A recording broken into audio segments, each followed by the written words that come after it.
Do you think life is simpler as time evolves? For some, it can be more complicated when facing issues about health, estate plans, probate, long-term care, and more. That's why Attorney-CPA Joe Cordell hosts ElderTalk with TuckerAllen, providing intelligent answers for those thinking about their future. Here's Attorney-CPA Joe Cordell. Welcome to another episode of ElderTalk. As you might imagine, we know that we need to focus on information that's useful to you as it relates to this crisis that we're all in. I mean, we've never seen anything like this. It's like a bad disaster movie. It really is. And so we want to continue to bring you relevant information to help you through this period. I know we have a lockdown that's going to continue through April. So we thought about guests we could have that we felt would be useful and informative. And the subject came up that we had on in the past, this guest who had been very popular. And there is a concern about people committing various sorts of frauds and scams and exploitation, as there seems to always be in times of crisis. You know, there's always those people. Yeah. In every crisis, there's someone looking to profit from others' desperation or fear. So that's kind of going to be the topic of what we're going to talk about. Jill, introduce our guest. Yes, and we are so glad to have you back. Don O'Brien, he's an investigator with the Better Business Bureau. If you remember, he was a guest on our show back in January where he discussed the top 10 scams on senior citizens. And now we're talking, Don, about scams going on now with this pandemic. And it's really disturbing to think that, you know, there are those out there who would take advantage through this most horrible time in our lives. But it is happening. Unfortunately, it is, Jill. And this is, I equated it to someone the other day that I was talking with that for scammers, this pandemic is the World Series and Super Bowl all wrapped up into one for them, because this is quote unquote their time to shine. They have a captive audience. Captive is the word. Yeah, we're captive. Yeah, we are. There's nowhere for us to go. We're on, if we're not in front of our TV, and they're probably not going to get you through the TV, but we're on our phones, we're on our computer, we're accessible to them now pretty much. Obviously, we have to sleep, but 24/7, for lack of a better term, these scammers have a way to get to us, and they will try to get to us. They're trying to get through us through our email. They're trying to get through us through text message. They're using the headlines as their weapon. They're trying to capitalize on whatever the latest headline is, and that's the way to try to get into your pocket. Right. And the fear is what creates further opportunity, right? Correct. People feel some sense of desperation, especially the elderly. I mean, they're the ones who we know statistically their lives are on the line more than others. They're the most at risk for this virus and risk of being taken advantage of, because you have to think they may not have family or friends that are coming to check on them right now. Yes, if they, like, for instance, if you're listening to us and you're in an assisted living facility right now, you don't have your visits from your family right now. Those aren't happening. That's right. If you're sitting here, and even if you're, my parents are in their 70s, I've told them not to have any visitors over because you just don't know what they're carrying. So you have a lot of seniors who are in isolation right now, and thankfully, my mother, when she gets things through the email, she always asks for me, or if she gets something through a Facebook Messenger, which is very popular with all kinds of demographics, but also now seniors have taken to Facebook and the Messenger app to see what's out there. So you're at home and you've got to really have your guard up now more than ever, not only against this virus that can take your life, but these scammers out here who want to get your life savings and take it away from you. So let's talk about what are some of the scams that you're hearing that we should call our listeners' attention to. It's interesting that we've seen they've kind of switched gears several times during this, and we're only about 2 or 3 weeks into this. They're like a virus. They change. They mutate. They do. Yes. So on the front end, Joe, what we were seeing was fake websites, and these websites are still out there. They're talking about people's fears. What do we want to have right now if we're to go out in public? We want to have masks. We want to have the bottle of sanitizer at home when we get there. So we saw a lot of these scammers, and talking to our international investigations expert, Steve Baker, who's penned all kinds of studies for BBB. They're supposedly probably out of China, where these people are setting up these websites that are about a month, 3-4 weeks old, and they're saying they have these N95 masks. So there's the super duper ones that they're trying to get for all the healthcare workers. Mm-hmm. And what they'll put it on there, these things only cost a couple bucks. They'll sell them for $29, $30. They'll originally have it like $70, and they'll have them marked down. Look, and make it look like it's they're getting a good deal. Yes, for $29.95 you can get this mask. And what people are doing is they're ordering these masks. And we at BBB have seen a lot of reports to our scam tracker about these websites that have been set up, and people order these masks, and they're like, "Hey, I ordered this back in February." Again, when we're this is the head start. This is the start of this thing. When it wasn't really, being taken serious by a lot of people here. That's when they were selling those masks, and those websites still stay up. And they're saying, look, I bought 3 masks for $29.95. They got $89.95 of my money, and I never got a mask.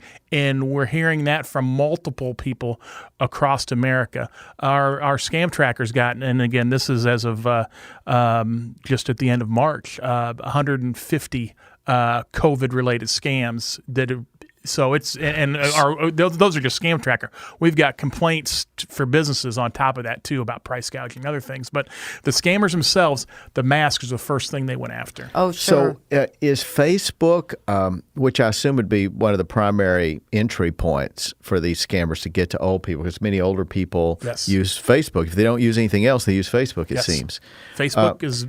Yes, go ahead. Do they monitor it? Do they have tools or things to assist and identify? Certainly, if you report it to Facebook, they're taking a very active role in making sure that anything that is scam or price gouging out there. Facebook and their marketplace is another place where people might turn for things. That the marketplace is more geolocated, and that might be talking over some people's heads. But okay, if I'm sitting here in Maryland Heights, I'm going to see things of Facebook Marketplace for Maryland Heights. I live over in the Illinois side. I'm going to see things that are in my location. Yeah. Okay. So, those are going to be kind of localized. But what you can do on Facebook is you can buy ads. And these scammers are also buying ads on Facebook and putting up their Facebook page and saying, hey, we have these N95 masks. Come buy them from us. And there turned out they got nothing except their money taken. And Amazon has been the one that's been the most aggressive at dealing with the price gouging. Mm-hmm. Isn't that correct? Where they took down all these people that were selling things at, way over. Well, that was after a lot of criticism. Yeah. Well, yeah. But so, and again, that's another, you talk about wrinkles and what we've seen here in the last 2 or 3 weeks.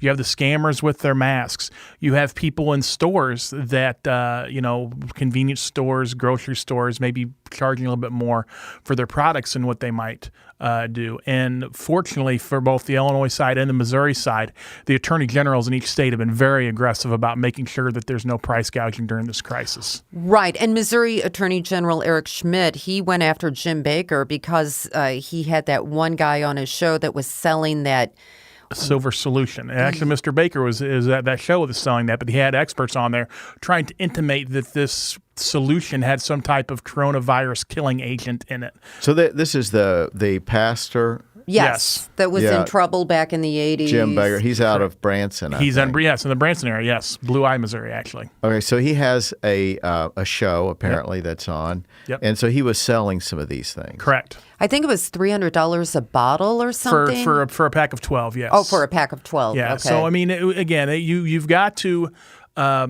Because as we speak right now, and if this changes in the next 15 minutes, I think we'd all be happy. But right now, there's no cure for the virus. There's no, there's really no way to, other than social distancing, keeping yourself away, sheltering in place like we're doing. Immunize yourself. Yes, you can't do it now. Yeah, basically doing that. So, but again, these scammers, they will claim that they have cures. You can get a cure for the coronavirus, or they'll say that it's like some type of solution that can help protect you from it, or relieve symptoms, et cetera. So are the people who do this, they do it online, are most of them, do you think, in Asia or some other part of the world? Most of them are foreign-based, yeah. Even though they might put they'll put fake American addresses on their page. Let's see. One day 2 weeks ago, I sat there and I just did a search, face masks or N95 face masks. Right. And I came across all these websites. And I'm not saying that somebody couldn't have built the website in February of 2020 and is actually offering masks. But the chance that website has been up for a month and they're offering these types of medical goods that are in high demand right now, that should be a red flag. And what you can do, and again, there are tools that you can use on the internet to help you find out exactly how old some of these businesses are. If you were to go use the URL, which is basically the address, if you were to copy that and go to a website called whois.com, WHOIS, like who is that?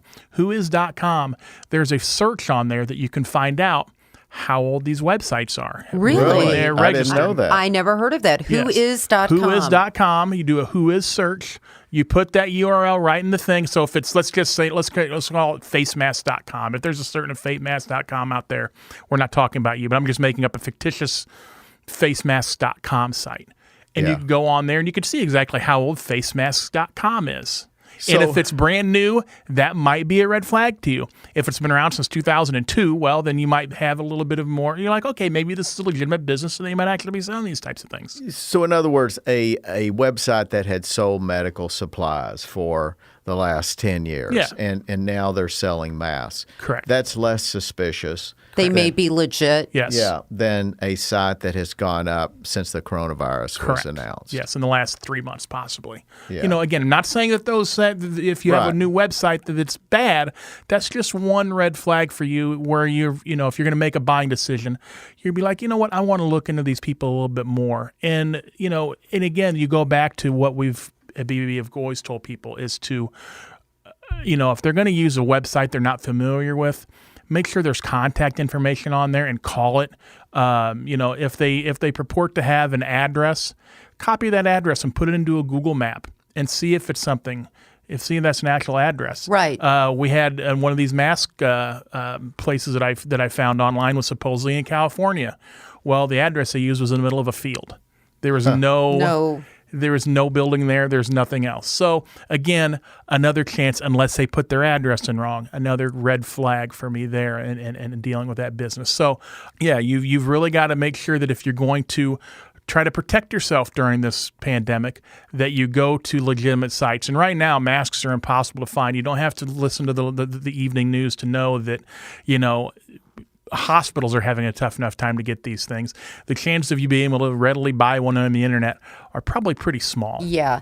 And, I'm curious, are you getting any complaints about telephone calls? Because I could see, a senior citizen at home, isolated, being very lonely, answers the phone, and hears the friendly voice, and that's very welcoming.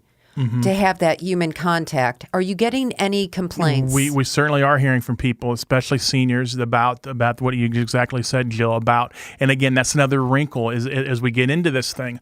We've had the masks. We've had the price gouging. Now there's news that everybody in America, if you qualify, you're going to get some stimulus money. They're going to stimulate. They're going to give you money. What brings out scammers more than money? Oh, sure. And they're going to call you. They're going to possibly text you. And those calls are going to be like, we've heard many times in the past about, these Social Security scams and IRS. Right. Now they may call you up and say you're from the Centers of Disease Control, and you have to give over certain information. Maybe you have to give over your Social Security number or other pertinent information to them before they will give you any kind of stimulus check. They may say that they're with the World Health Organization.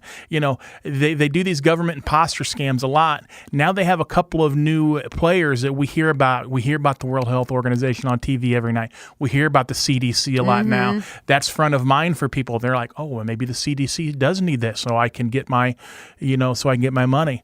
They will text you. I know a lot of seniors have phones. If you're going to get texts, they're going to have links into those texts, and they're going to try to get you to go somewhere else to maybe they can get sensitive information out of you. So you've really got to protect yourself and protect your information now more than ever, because there's so many things out there in the world right now for them to try to contact you about. And if they know that many people are sitting by the door waiting on this check to come, and they can say, well, gee, we have this check for you. We're with some credible organization, they would say, and we need this piece of information. We need your bank account number so we can wire this into your account. Correct. I mean, you would just see that coming. And the one thing you've got to remember if you're listening to us right now is that the IRS is not going to call you. It's the Federal Reserve or whoever's going to be in charge. I think it's the IRS is actually going to be point person on these stimulus checks. They're not going to call you. What they're going to do right now is they're going to look at your latest tax return, and they're going to base that off it, and they're going to put it direct deposit in whatever information you have already given them. Now, if you don't do direct deposit, I know some seniors out there don't file tax returns. You're going to want to go to the IRS website at irs.gov and look at what they have. There's specific information for those of you who have not filed tax returns to get your part of that stimulus. But don't let somebody call you, because, again, they're never going to call you. You have to make that first step, and you have to be the one. And don't just click off a link that you might find on the internet either. Go to the actual IRS website and go from there, and they will have directions for you on what to do from there. And think about it, the CDC it's a small would not be making those phone calls. I mean, come on, they're in the middle of a pandemic. They don't have time to get involved in anything like that. But if you think about it, if there's ever a time when Americans, particularly older Americans, are happy to hear the phone ring, most of us dread it because we figure it's an interruption and it's probably robocalls. But right now, people are sitting around their houses going stir crazy, and they get a phone call. They're more likely to have a conversation, I would imagine. Without a doubt. And what they're going to do is they're going to intimate that there's some type of fast action that you need to take. You need to do this immediately in order to get these funds that are due to you from the government. That's a bunch of malarkey. There's nothing. Again, if they're reaching out to you, say, have a good day, and just hang up. So that maybe you can recount something you talked about before, which probably still has relevance. When you were last on the show, you talked about the fact that there was a scam where someone purporting to be a relative or an official, and they're holding a relative. The grandparent scam? Yeah, the grandparent scam, exactly. And call an older person and say, we need some money sent immediately. And this would seem to be a ripe opportunity for that sort of. Without a doubt. If you get a call from someone saying that your loved one is in some type of, maybe they're saying, oh my gosh, your grandson is in a hospital right now and they need money in order to help cover this medical bill while he's in there. Thank them for the information and then actually reach out. If they say it's your grandson, reach out to your son or daughter, whoever might be that person's parent, to see if this is actually true or not. Again, they're gonna try. Yes, they're gonna try to try to make you do something rash in the heat of a moment where you think there's a moment, but they're just trying to scam you. But yes, that grandparent scam could certainly be used right now to scammers' advantage. Oh, I can see that evolving. Mm-hmm. Yep. And so how, whenever you hear things like this, how do you respond? You get these calls, you hear about these things happening in the state of Missouri, for example. Mm-hmm. Are you helpless really to be of a lot of help once this has occurred? Well, what we do, especially in the world that we're living in today, let's say it's a price gouging complaint. Let's say that somebody's selling that bottle of hand sanitizer for $74. We'll say, please take a photo of it, and we'll give them we'll refer them to the Attorney General's office, because they're the ones that are going to go after that immediately. If it's a scam purported on the internet, we're going to take that information to BBB, and we're also going to ask them or send along to the FBI's Internet Crime Complaint Bureau, IC3.gov, and we're going to make sure that they know about that. We here in St. Louis, BBB, have something called the Consumer Fraud Task Force. We just had an emergency meeting last week. We have the AG of Illinois, Missouri. We have FBI involved with that. We have the U.S. Postal Inspector Service. That's something we haven't talked about. The chances of them going through the mail with some of these scams is kind of low. However, there's just a report out of Florida last week where somebody got a check through the mail saying, here's your $3,800 worth of stimulus money. Go cash it now. and they just made up a number. But you could see these fake checks that come your way, and they'll say, call us at 800 whatever to try to capitalize on and get this money. They'll say, okay, well, you got $3,800, keep $1,500 for yourself, or $1,200 because that's the number that's being used for the government, and send the other $2,600 back to us because we need that back because we overwrote your check or something like that. Oh, brother. Yeah. But believe it or not, people will bite on that. So let's break right now. We'll come back in just a moment, and we'll be talking further with Don O'Brien, an investigator with the Better Business Bureau, popular former guest, and we're glad to have him back. Back in a moment with Elder Talk. You're listening to Elder Talk with TuckerAllen, providing intelligent answers for those thinking about their future. Sponsored by TuckerAllen, your estate and elder law advisors. And now, Attorney-CPA Joe Cordell. Back with Elder Talk, and we're talking to Don O'Brien, who's an investigator with the Better Business Bureau, talking to us about scams targeting the elderly during this pandemic. Yes. So now, Don, before we went into the break, we had talked about how this really is the perfect storm, essentially, for elderly people getting scammed. All these things are coming together. But we've not talked a lot about, I guess, about the role that mainly kids, adult children play. And then you wonder about those who don't have adult children.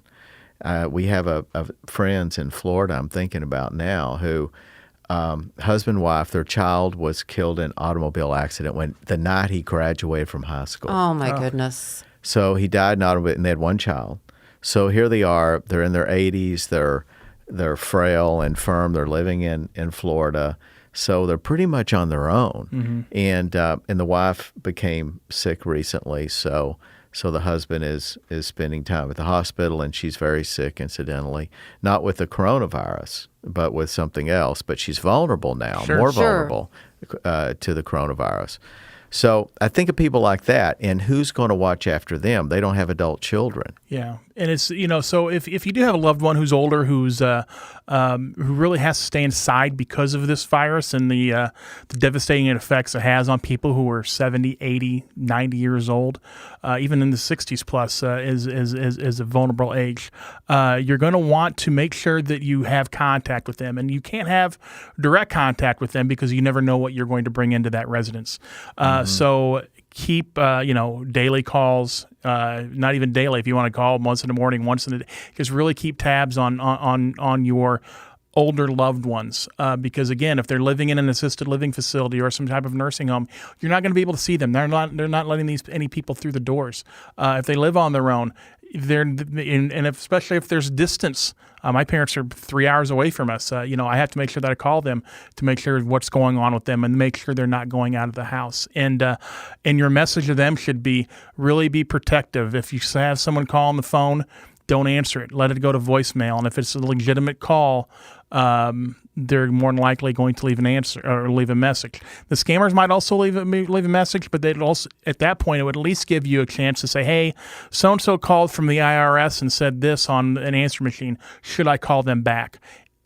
Make sure if you're a senior and you don't have someone looking after you, have someone else trusted that you can go to if you're approached with some type of offer, if you get some type of weird email or something from your Facebook Messenger. Don't just engage that person right away and say, oh, yeah, I would love to buy this mask from you. Or, oh, yeah, here's my banking numbers because I want to get this payment from the government quicker than what they're going to give out. Make sure you talk to someone who you trust rather than just go right into the trap that those folks might be trying to set for you. Yeah, and I think it's so important for children to tell their parents, if you do happen to answer the phone, do not give out any personal information. And those folks who are alone, if they have friends that could keep tabs on them and make sure that they don't fall victim to one of these scams. Yeah, it's really going to take a village to help everybody get through this safely, not only health-wise, but also financially. So that way these scammers don't get into our pockets. And, again, seniors, believe it or not, the seniors, people that are 65 and older, statistics show that they're actually less likely to fall for scams. But when they do fall for the scams, they get a lot more money taken than what somebody from Gen Z or a millennial or a Gen Xer might. because they are so trusting, and when they do get them on the hook, they can get them on the hook for a lot of money because they have a life retirement account. savings. They have life savings that can be taken. So again, we know there are a lot of smart senior citizens out there, but when they do hook you, it can be very costly. Mm-hmm. So I've heard that burglaries in overall they're down because people are at home. So I guess if you, it's not a good opportunity for burglars. Right. So burglars are having the same sort of economic problems the other businesses are. Yeah, but on the other hand, the houses that are deserted, because we could have people who are actually hospitalized or people who have gone suddenly into long-term care in light of these circumstances. And then those who may have left to go live with their children. Yep. And I get this. A lot of adult children that I've talked to, people in their 40s, for example, were concerned about their parents being in long-term care. So when they were staying, for example, in an assisted living facility, they just felt that this was kind of a hotbed potentially for if a virus does get through the door. It spreads like gas We've seen that. fire. Yeah. We saw that in Seattle when this first started back in February.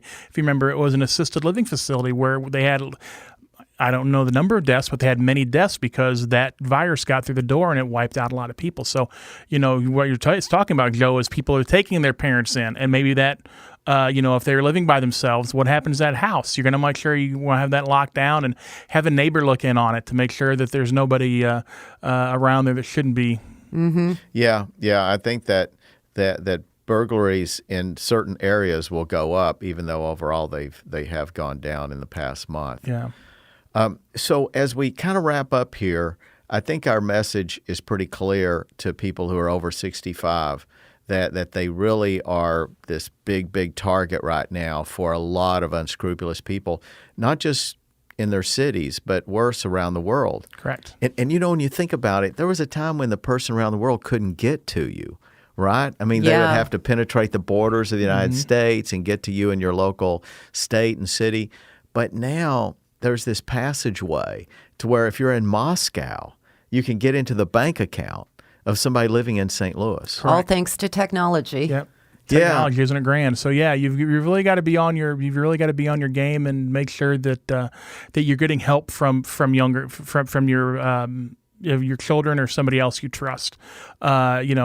Don't say yes to anything. If somebody's calling you on the phone saying that they're with the IRS or they're with the CDC and they have this miracle cure, but you have to send your bank information in order to get some kind of kit sent to your house, all bogus. The chances of you getting a call right now from a government agency are 0.0, if I can borrow a line from Animal House, because there's no way that anybody from the government is calling you right now with everything else out in the world's going on. Right. So it really, and again, you hate to say that a healthy dose of skepticism is good, but it is in the times that we live in right now. We have to protect ourselves Yeah. and, most importantly, the elderly. And another message that you've emphasized here is resist those pop-up ads that may be associated with these schemes. Yep, they're going to try to get you through your email. You're going to get unsolicited emails.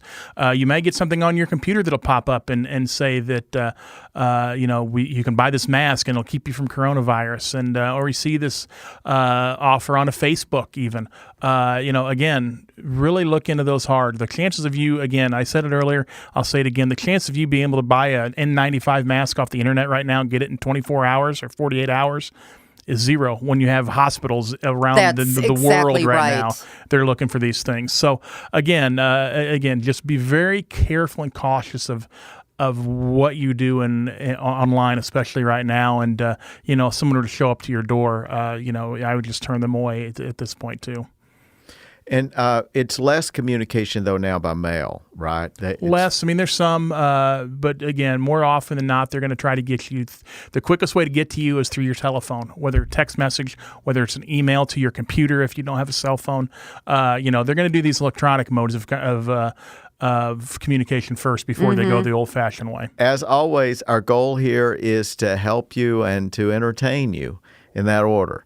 But Don O'Brien, wonderful guest. We hope to have you back here. If people have questions about what they're seeing out there, we still are operating at St. Louis BBB. We're all operating Very remotely. good. But if you want to call our office at 314-645-3300, again, that's 314-645-3300.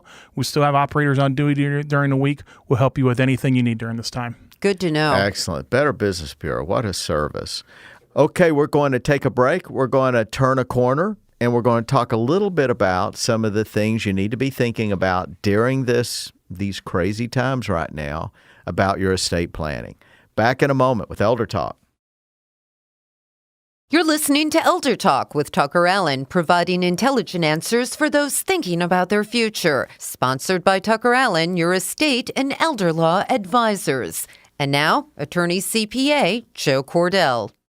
Well, we're back with ElderTalk. We want to take a few minutes and talk about the importance of some key estate planning documents.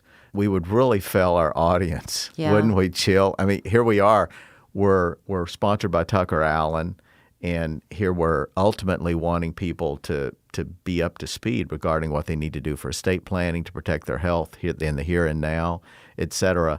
And there's no more urgent time to have this conversation than to have it right now. During this pandemic. Thankfully, we have on the show an attorney from TuckerAllen, Teresa Yao.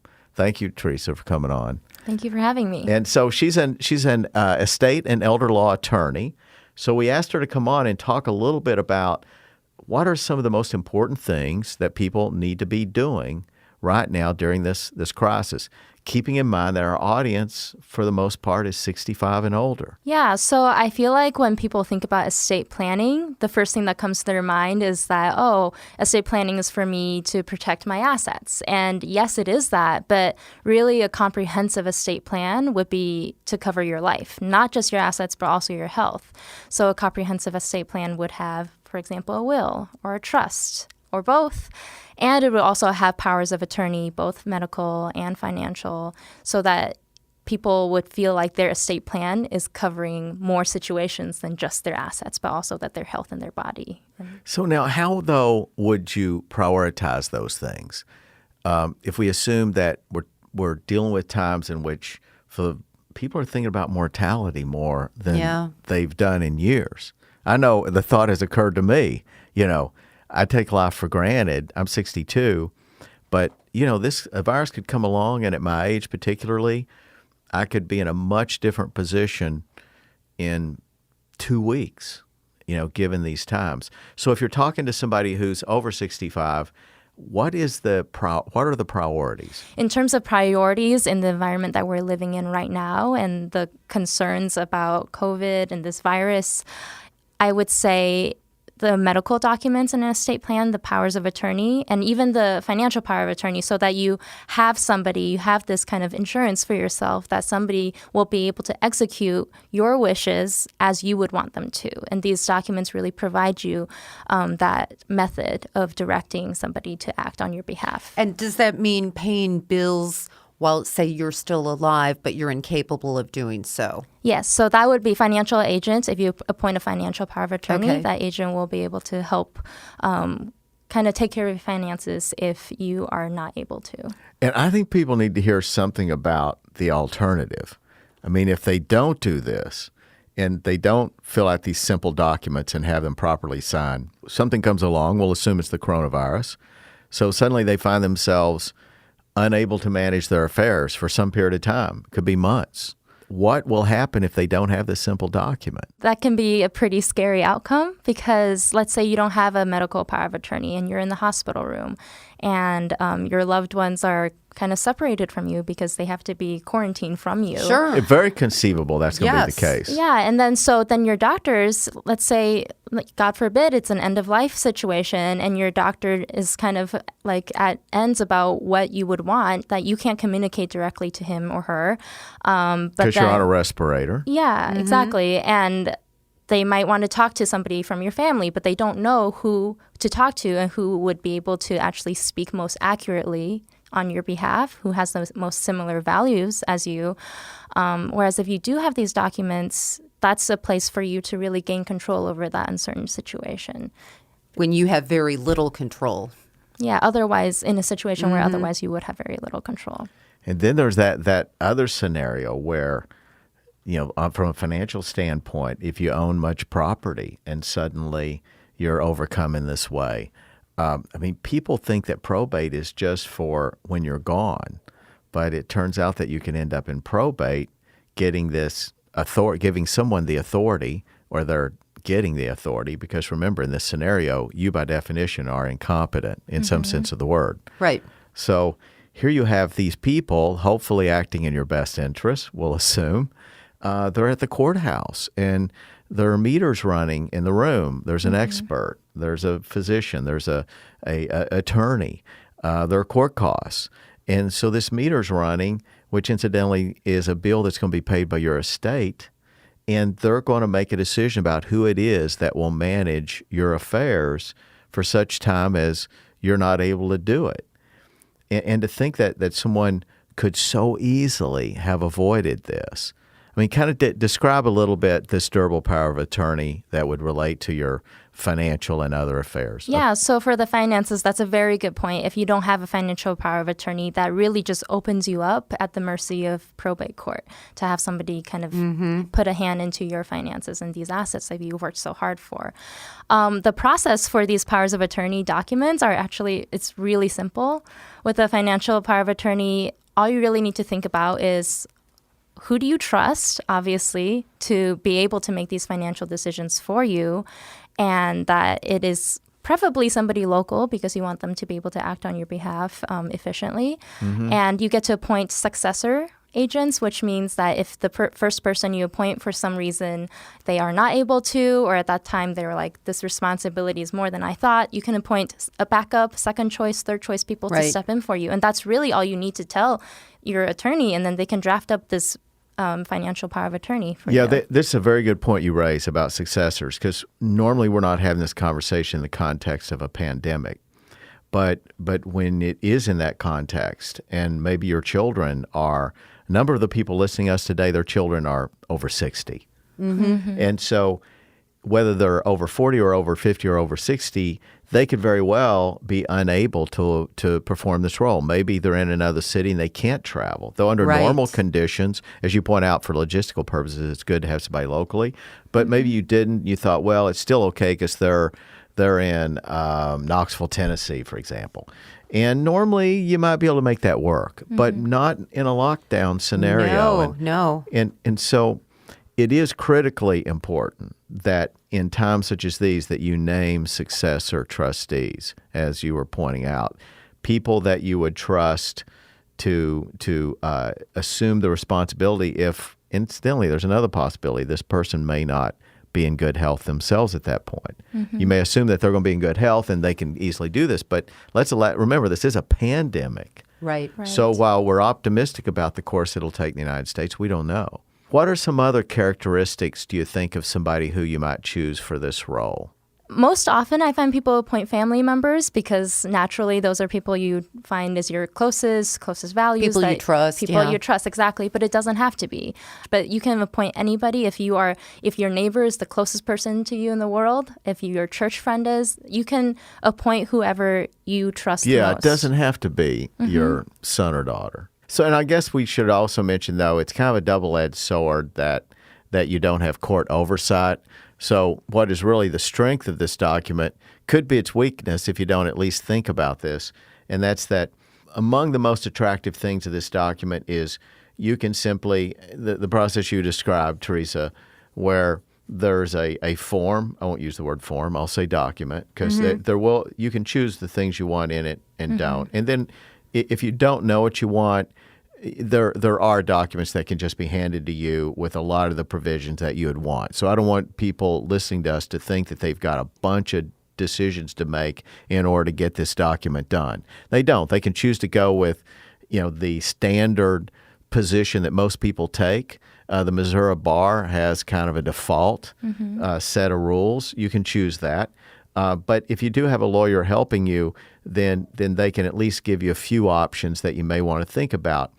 But the bottom line is that one of the advantages of this document is you do avoid having court oversight, all that expense. Because when we mentioned a while ago about probate, it's not just one trip to the courthouse. Depending on how long this lasts, you have to, this person, good or bad, is going to have to report back to the courthouse. So that's money being expended. You may say, well, it's a necessary evil. I'll tell you it's an evil, but I won't agree that it's a necessary evil because you could have avoided it entirely by simply choosing this person beforehand. But again, you need to choose this person carefully because there is no oversight in the scenario where you have your own document. So its strength can be its weakness if you've chosen poorly. Now, there are all sorts of huge consequences for somebody that abuses a fiduciary responsibility. I mean, the law comes down on them like a hammer. So it's not that someone would be cavalier, but there are people, though, who you just wouldn't want to entrust with that. But I agree, for many people, it may be a neighbor more than a child. Right. Yeah, and I just want to echo what you said in that this document, the default can be really comprehensive list of a lot of powers. And so people who are worried about, it's like, well, what decisions exactly do I want to give to my agent? The default is there, but then you can also tailor those instructions to your financial agent. And that is something that we can do for our people who are coming in for our powers of attorney. So. Yeah, and I think the message here is be proactive so you can avoid the hassles of probate court. Yeah, and some people think, though, that you mentioned the durable power of attorney for health care, which is a separate document. So people are clear, we're talking about two different documents here. One regarding your legal and financial affairs, and then the other is your health affairs. So some people think that, I'm covered because when I go into a health care facility, they give me this form and I sign it and it's all good. Well, but you're signing a form that's not going to probably give somebody who knows you well the authority to make decisions for you. Instead, you're signing a authorization that will essentially protect the hospital in the event that the doctors have to make and are inclined to make decisions based on efficiency. And particularly in these days, I mean, efficiency, if there aren't obstacles to making that, for lack of a better word, that cold decision, then I think healthcare facilities, you can count on them. That's what they're going to do. In Spain, I heard just recently in an interview in which a doctor was giving this interview in a Spanish hospital, and I have no reason to disbelieve him. He was being harshly critical of this facility, which I think was in Seville, in which they had a policy now that at age 65, they will not provide anybody 65 or older with respirators, et cetera. Wow.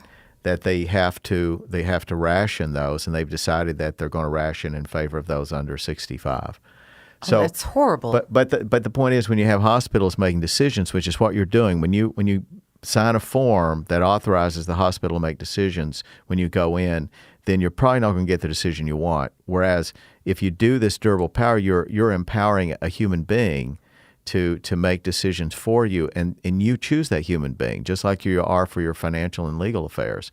That's a dramatically different situation. So those listening to us and think you're covered whenever you sign something relating to a healthcare directive in a hospital, it's probably not the thing that you would prefer. Yeah, no, exactly. I think it is really important to be proactive if the hospital has their own interests to protect, right? And just like you yourself have your own interests to protect, so you have to be proactive. And at TuckerAllen, we actually, being understanding of seniors at this moment, we want to protect the older population because they are so vulnerable so that they can stay in their own homes. So we have virtual and phone consultations available so that you can still access these estate planning documents, these services, without leaving your home. The only thing would be execution, but we are doing our part in covering that. Like, we have gloves on order, and we are meeting clients in their cars in the parking lot to just Who would have execute. thought, you know? Yeah. I mean, the world's changed. Now you have a drive appointment. Not we don't have a drive Is it?